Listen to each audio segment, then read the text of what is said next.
So in the second half of this chapter, we talk a lot about enslavement or slavery. I considered titling this slavery, but this term is so morally freighted and so we associate it so much with the experience of plantations in the Americas that it's difficult to get out of that frame, and we're always going to be and it's hard to imagine this in other societies other than the situations in which we know. So they begin with a definition of what defines slavery. What is someone who is enslaved as opposed to just being a serf or a peon or a worker? And they say that this is it's in addition to having their labor appropriated, they are not able to make obligations. They don't have any social ties. They're taken from their place of origin, and they are placed basically outside of society. The sociologist, the West Indian, Caribbean sociologist Orlando Patterson has referred to this as a condition of social death. So you're taken from wherever you are and placed in this realm of social death. Now, there were actually a number of societies in the Americas that held enslaved persons, and what Gregory One Grosset is that the ideal enslaved person is actually a war captive, because how to say, a person doesn't really become productive until they're about 13 years old in terms of their labor, and so it costs a lot of money to try and raise a person into a productive person. And so if you raid another society for slaves, you're basically stealing away all that caring and labor that they put into the person. And so that's why the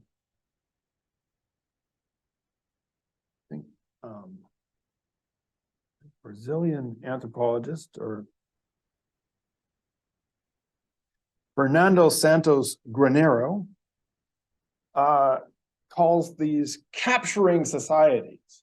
So they don't exactly correspond to what we think of as plantations slavery, although some of them had quite high proportions of slaves, but it was basically a war captive strategy, which again, I think is related to how the slave trade happened later on, but just at a huge and very different scale.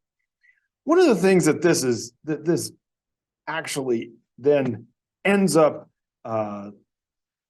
upsetting or overturning in our minds is the idea that people have modes of subsistence, that people are either foragers, hunters or gatherers, or herders or farmers. Actually, Matt, why does this mess up our idea of modes of subsistence? Why do these slave raiders societies mess that idea up?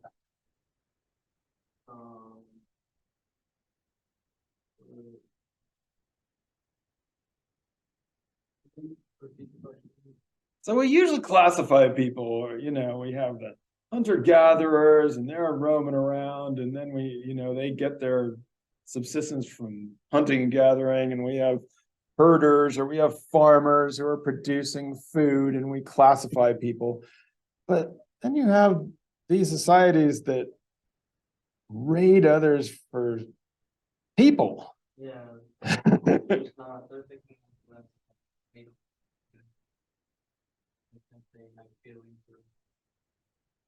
They could just be used because they're not one of us. They could just be used, to help us out, but we don't have to worry about, any more stuff.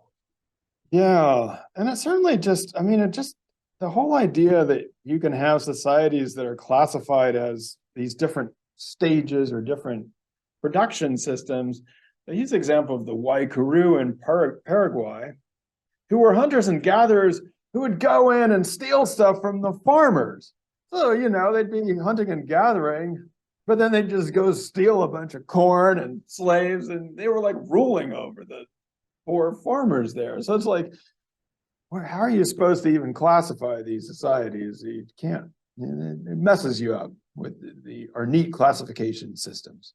And yeah, they relate this to, they talk about the ambivalence of caring. So in the Americas, almost every society, their word for themselves was the same word for human beings. So they called themselves, we're human beings. And they would have a different name for the people they didn't like.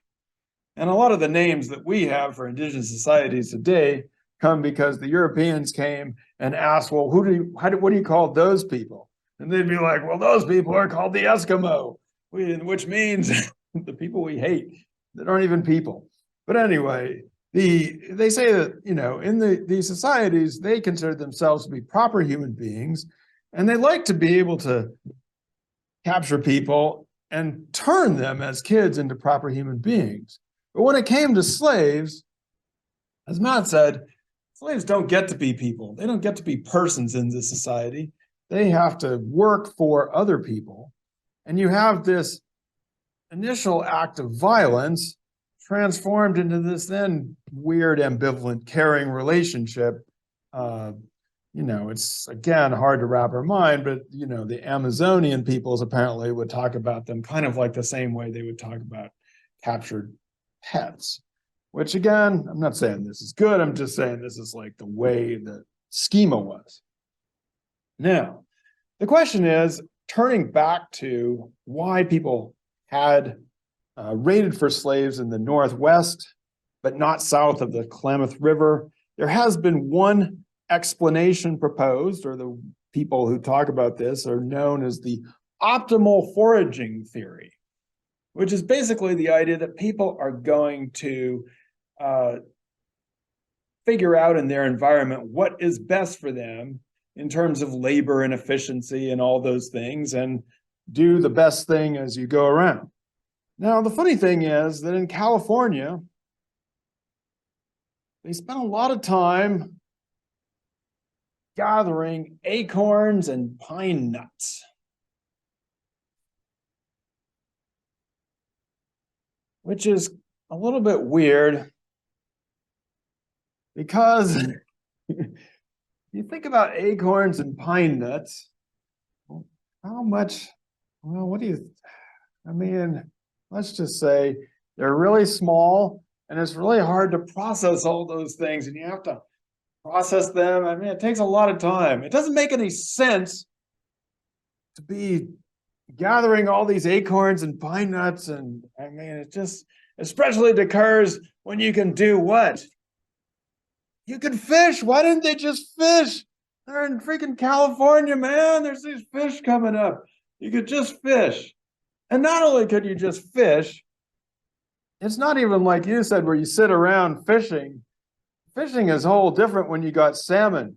I don't know if you've ever been in a salmon run, but it's like thousands of fish swimming up the river at one time to spawn. Then they're going to die and go back down the river. And you just spend your time just hauling all these fish out of the water. It's beautiful. Why not do that? Now, they say that, it is true that in the Northwest, they couldn't do acorns and pine nuts because the trees are conifers. And in California, they didn't have as many fish, but they had enough. They could have lived off the ecological determinists say that the reason for this is that if you're doing the fish part, right, you got to gather up all these fish and then you have to dry them and store them. And then you have all this stored fish around. And so it's like, oh man, I have to guard my fish because somebody can raid it. And so the idea is if your economy is based on fish, then people are always trying to steal it from you.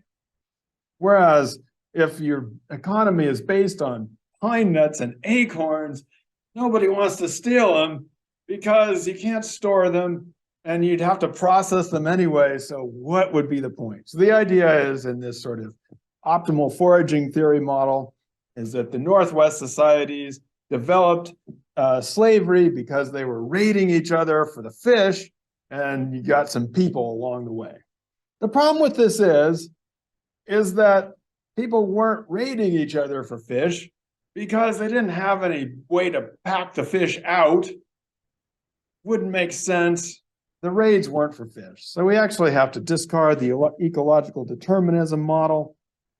Instead, we have to change to, or we have to think about that this seems to be ideas about how society was supposed to work, the proper order of society.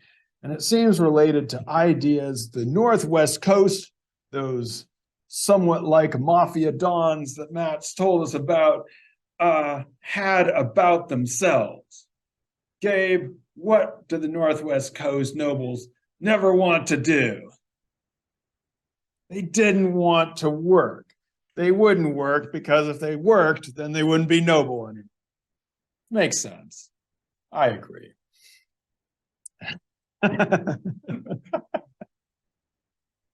That's right. The ascetic values and the puritanical values have gone down. They also apparently couldn't force the people below them to work, the commoners. So not only did they wouldn't work, they just refused. But since they couldn't get the people that were under them to work either, then they had to basically get people from other societies and enslave them and make them work who weren't then part of the society. Now, as we go south below the Klamath River, we find a funny story, which I don't entirely understand, but Liz does. The story of the Wogies. What is the story of the Wogies, Liz? The five names, but they basically came up with the Wogies as a term for white settlers or more paler than people. And it came from, I believe, like a traveler who traveled to the areas that was described as it was. He talked to the people of their tribe's origin, and the story that's written in the book was told to the traveler, said that those people came like from the north down to where they live now, and they found like two types of people, two groups of people, like more likely they eliminated, and then the group that they called Wogies, the more pale skinned people, and but these people were more like pacifists. They didn't want to fight, so they. I love this story, the Wogies. Anyway, yeah, doing great. We're doing great. Okay. Instead of eliminating those people, they just decided to enslave them and use them for their own benefits, so they don't have to learn. And then the Wogies apparently left one day, right? And since the enslavers have become so fat and lazy and living off the Wogies, they couldn't chase them. And so when the Europeans showed up, they're like, they came back to get us. I think they eventually discarded that idea, but the name stuck, Wogies. I love this story. Like, maybe, it's like the gringos in Mexico and South America. The story of the Wogies. But what this story is, apparently, the story about the dangers of relying on other people. This is a story that is told again in California, relying on enslaved people for your labor.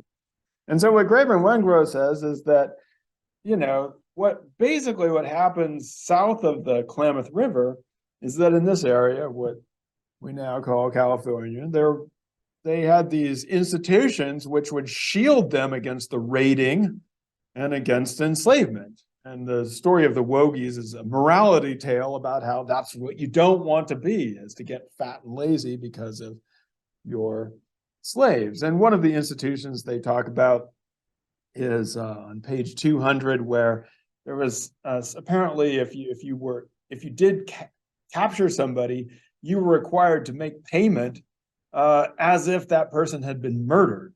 So it's like if you win and have captives, it's going to cost you so much that you're like, I didn't want to do that anyway. I think I'll just not go to war. So they're trying to basically protect against this idea.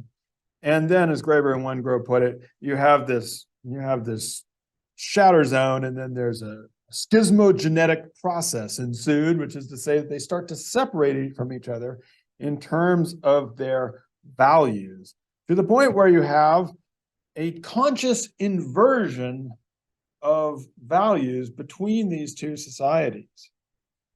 And this is super interesting. Things like, should you chop your own wood and should you carry your own wood? Felicia, should you chop wood? Yes, you should.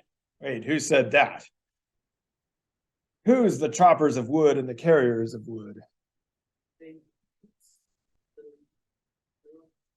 Yeah, so down south, they say everybody should carry their own wood. You should learn how to do that. Whereas again, in the north, they're like, no, we're never carrying wood. That's what the slaves have to do. We would not do that. And what do they do in those sweat lodges? What do they do in those sweat lodges down in the south? What are they trying to do?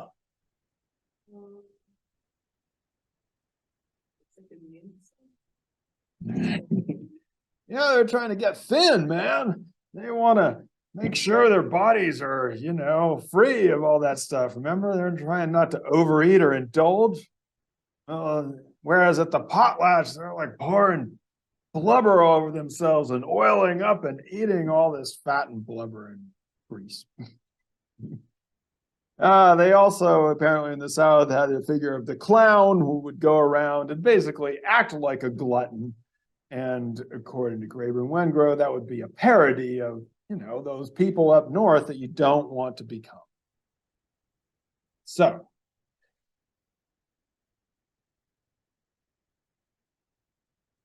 we turn here to then back to sort of perhaps where we began with the big points of why people are different and ideas of, is it because of your environment and your economy or because of culture?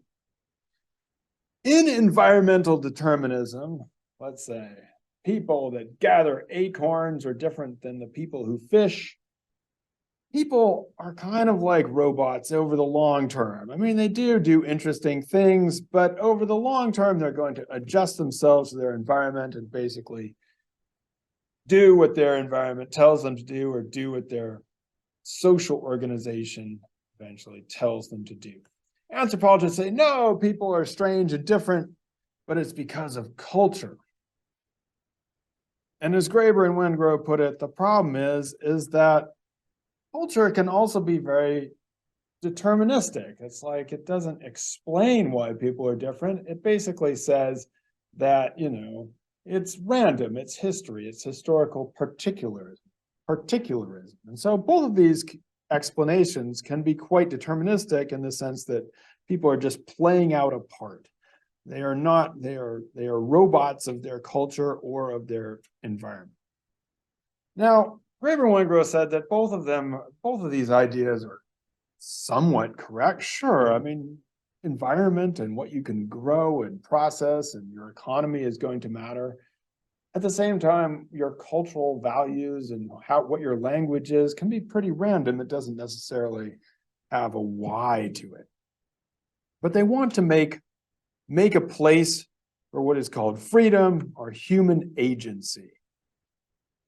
Now, they say that it's actually very difficult to determine how much difference it makes what a particular person or a particular group of people does.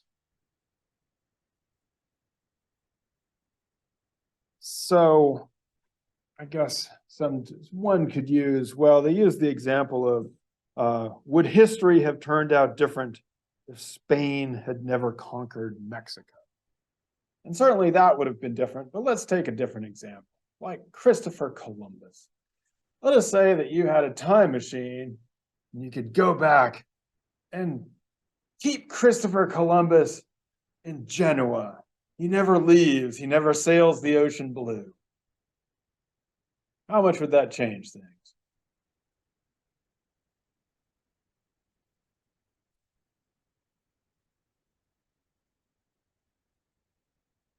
Wait a second. Does anybody just know? Nobody is just, no, wait a second. Please, you were just in my Latin American class. How much would that have changed things? Would it have made a difference? Yeah. He wouldn't have lied.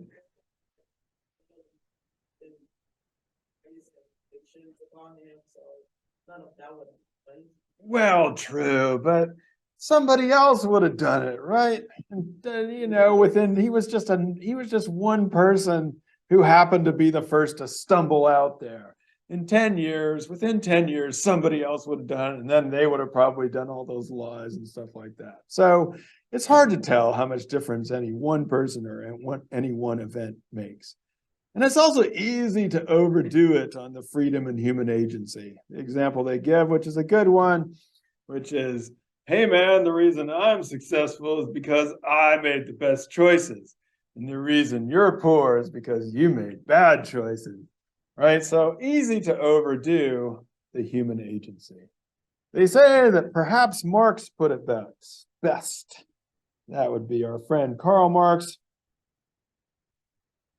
We make our own history, but not under conditions of our own choosing. We make our own history, but not under conditions of our own choosing. Or as I put it in an intro to anthropology class, the way that Marx put it, structure and agency kind of defined men, he said. We would say people or humans make their own history, but they do not make it just as they please. We're making our own history, but we do not make it under circumstances chosen by ourselves, but under circumstances directly found, given, and transmitted from the past. This was Marx when he was reflecting on why people had not participated in the glorious communist revolution that he was trying to help organize. He then got very reflective and said, well, people make history, but they do it in the terms of their past.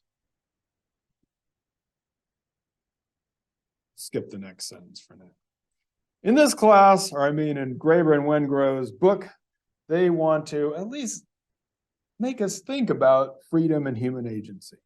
And so they say that the people of the past, the people of California and the Northwest Coast, were going into this, looking at each other, thinking about their society, going along, not just blindly into this, not just robotically, but with more or less open eyes.